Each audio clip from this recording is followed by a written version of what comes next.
Dominic Harrison. Nick Kelly. Madness. This is madness. It's almost like we manifested it. Well, this is the thing, right? It's almost like I came back here after seeing you in London for the first time and I went, there's something about this that is going to connect with Australia.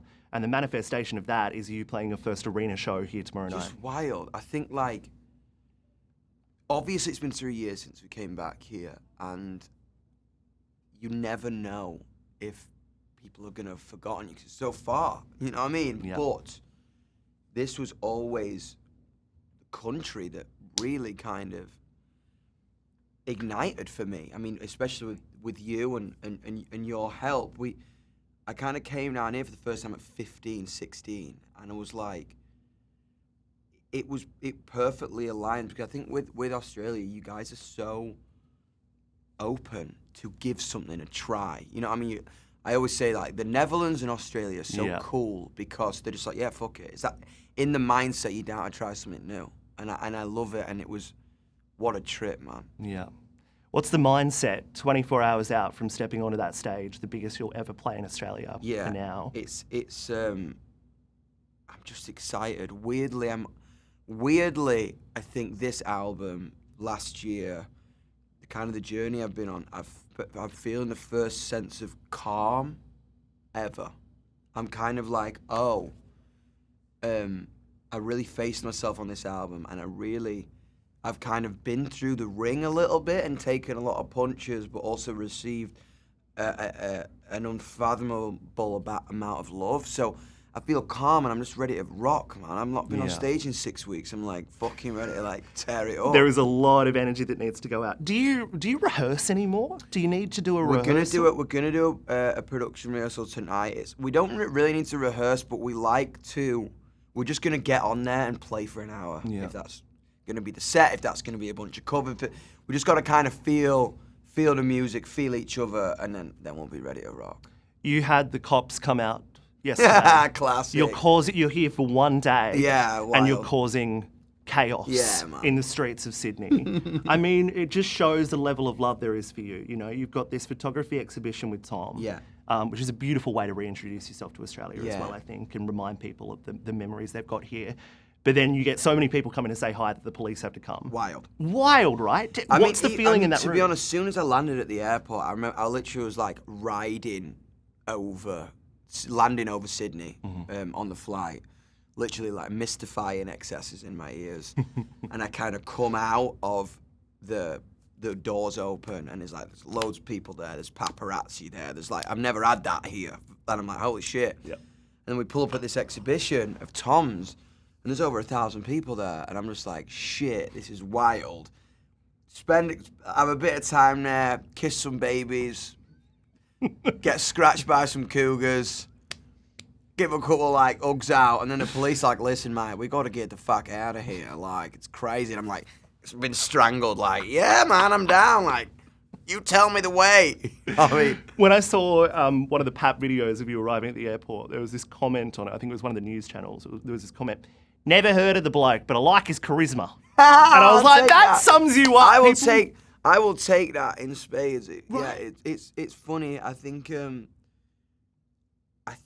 our natural instinct as humans is to repel something that we don't know, or that we're not aware of yet. If, like, you know what I mean? Like, everyone likes a fucking burger. If you've had your burger for 10 years, you don't want to try something new. And then if you do, you'll like it. And I think what was so beautiful about last year is I think people kind of really gave me a shot for the first time. I was like, right, I'm gonna give this a shot, especially with an older demographic. I think people for a while were like, Yungblud, I can't go near that. It's for the kids. I think it's so funny in music, isn't it? Like, that moment of discovery when you have 3 years of it, when you first figure out what music is and an artist really speaks to you, is the most important time in your life musically. And then you spend forever chasing that moment. And it's so interesting, especially with an older generation. A lot of times I speak to them, and they're like, I felt like I couldn't like this because I'm from a different generation from it, or I'm almost scared to put myself out there to learn something new. I know what I like. I know the music I grew up on, that's the best, and everything else after that's going to be shit. But I think, like, talking to a lot of kind of older rock fans, this time was like, it was cool to almost, like, repel that insecurity and go, like, oh, I can still discover things at 35 to 70. Yeah. You know what I mean? And I think that was really cool because it's been amazing to see 17-year-old kids and 45-year-old old rock heads vibe with each other in the pit. You know what I mean? I'm like, that's always been the mission for me. I think it was all about universal unity, universal equality, and making people feel like they can be who they are. And that got mistaken for me being something just for the kids. Yeah. It was never that. That was something that people pigeonholed me into. So it's been amazing last year how everyone has kind of been open to the idea of freedom and wear what you want, and you know what I mean, put whatever makeup you want on, or come as yourself. You know what I'm saying? I think it's been a cool moment. You've been collecting rock icons over the last little while. You add Billy Corgan to this recently. Legend, man. On the Zombie redo. Hearing him sing that song was very special to me because I feel he was probably one of the first rock artists that I listened to. Yeah, man. As a kid. You know, they played 1979 on the radio, and that was kind of one of the only rock songs I hear. What is that? Yeah. And seeing him sing a song that's so beautifully yours was a really special moment to kind of bridge that gap, I think. Wild for me. I think Siamese Dream was an album that really changed me. Because I loved Gish. I loved the first album because it was heavy, and I was really into, like, heavy music. But hearing and seeing a rock album unfold that was theatrical and emotional and deep, it was very much like I was into Bowie, I was into Queen, but Bowie and Queen were almost really elevated. They were almost intellectual in their art. And this felt accessible for you. Yeah, that's what I'm saying. But then Siamese Dream was a reflection of that theatre that I loved of, like, Freddie and Bowie and Madonna, but almost on a grunge level, on that spoke to a 15-year-old kid who's going through androgynous changes and a lot of anger and a lot of, like, testosterone. It kind of spoke to me on a level that was a little bit more like mall goth and, like, you know what I mean, useful. So to kind of have his voice go, we could catch a spaceship to the moon. I'm like, what the fuck? You know what I mean? And it was funny because when it came about so naturally, Billy Corgan has always been a mentor from afar for me. He spoke about me in a lot of interviews before we even knew each other.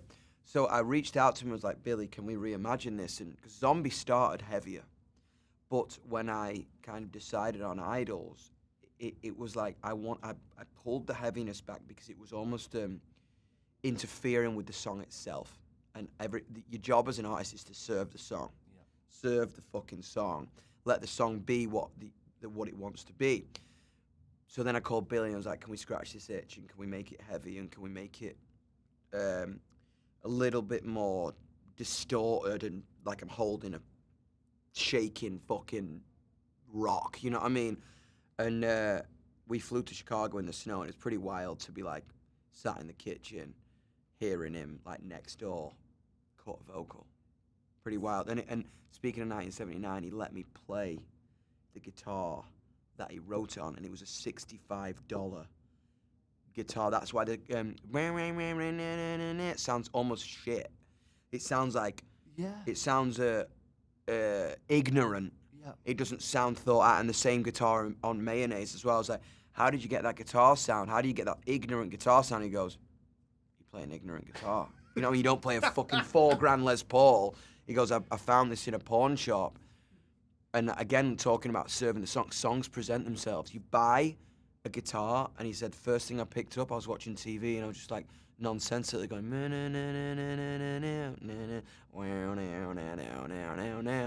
he was just like, it came to me, and I'm like, wow, that was pretty sick. And Adam got a video of me playing it. I was like, what? I must see that at some point. Yeah, it literally, and it sounds like the record. It's weird. I'm being wrapped, but I want a 10-second answer from you. Next album, what do we need to know right now about the vibe? My vibe right now is Idols was maximalist and very deep. My next album, I want it to be short, 9 songs, and fun. I want it to be dancey. I really want to explore my sexual side. I really want to dance. I want to move. I want to jump. And it's going to be extremely, obviously, more and more guitar-based because the world's fucking allowing it. Dominic Harrison, I love you. Nick Kelly, I love you back. Love you. Thank you, brother. Thank you so much.